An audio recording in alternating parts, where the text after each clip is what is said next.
مدینہ چھوڑ کر کہ اب مدینہ والے ہمیں نہیں چھوڑیں گے. فوجیں بھاگنے لگی مدینہ چھوڑ کر. اسی میں جو دوسرے درجے کا سردار ہے مسلم ابن عقبہ کے بعد حسین ابن نمیر, وہ بھی بھاگا. اب راوی کہتا ہے کہ حسین ابن نمیر جس طرف بھاگا جنگل کی طرف, وہاں جنگل میں جب وہ پہنچا مدینے سے باہر کسی نکلا اور جنگل میں داخل ہوا تو کیا دیکھا, خیمہ لگا ہوا ہے. بس یہی مصائب ہے اور انشاءاللہ بہت روئیے گا جب سوچیے گا. اور یہی امام کا کردار بھی سامنے آئے گا کہ امام کیسے لوگ ہوتے ہیں, امامت کیسے لوگوں کو عزت دیتی ہے.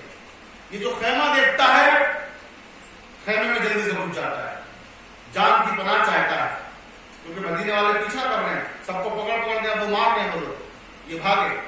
اور یہاں جیسے آیا, اب جو اس نے دیکھا مسند پر, اس کے تو حواس کانپتا ہو, یہ کہاں آ گیا, موت سے نکل کے موت کے منہ آ گیا. اس نے دیکھا مسند پر امام زین العابدین بیٹھے ہوئے. امام زین العابدین کو دیکھ کے گھبرا گیا, کیونکہ اس نے تو وہ ظلم کیے ہیں کہ جو بیان سے باہر ہے. اس نے سوچا اب میں کہاں بچوں گا, ان کے چنگل میں آ گیا, ان کے سامنے آ گیا, میں تو خود ہی. لیکن امام کا کردار دیکھے, امام فرماتے ہیں اے مسافر بیٹھ جا, پریشان لگتا ہے. عرب کا دستور ہے کہ جب وہ مسافر کہہ کے بات کرتے ہیں ایک دوسرے سے تو اس کا مطلب یہ ہے کہ سامنے والے کو یہ پیغام دے رہے ہیں, میسج دے رہے ہیں کہ ہم تمہیں پہچان نہیں رہے. اگر پہچان لیں تو نام سے پکاریں گے نا, مسافر کہہ کے پکاریں تو اس کا مطلب ہم تمہیں پہچان نہیں رہے, تاکہ سامنے والا مطمئن ہو جائے کہ انہیں ہمیں پہچانا نہیں. تو امام نے اسے پیغام دیا تو تم گھبراؤ مت. امام نے کہا ہے مسافر بیٹھ جا, تھکا ہوا معلوم ہوتا ہے.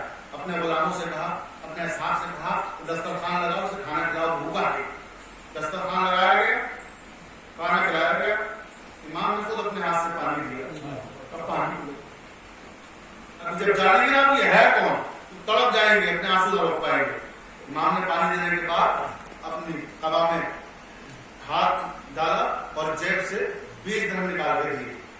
یہ تمام شیعہ سنی کتابوں میں لکھا ہوا واقعہ.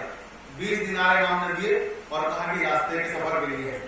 اس کے بعد فرمایا دیکھ باہر میرا گھوڑا کھڑا ہوا ہے, اگر تجھے گھوڑے کی ضرورت ہو تو پیدل بھاگتا ہوا آ رہا ہے تو تو میرے گھوڑے کو لے کے جا سکتا ہے. اب اسے یہ یقین ہو گیا کہ امام نے اسے پہچانا نہیں, بالکل یہ مطمئن ہو گیا کہ پہچان نہیں رہے. مگر اب یہ ایک لمحہ بھی رکنا نہیں چاہتا, کیونکہ اسے خوف ہے کہ پہچان نہ لے, لہذا جلدی چلو یہاں سے. تو تیز دوڑ کر گھوڑے کی طرف بھاگا امام کے. جیسے گھوڑے کی طرف بھاگا امام کمرے کے باہر آئے. امام نے پکڑا, کہا کہ حسین بن نمیر, اب اس کے نام کے ساتھ امام نے پکارا اور کہا حسین بن نمیر تم کیا سمجھ رہے ہو کہ ہم نے تمہیں پہچانا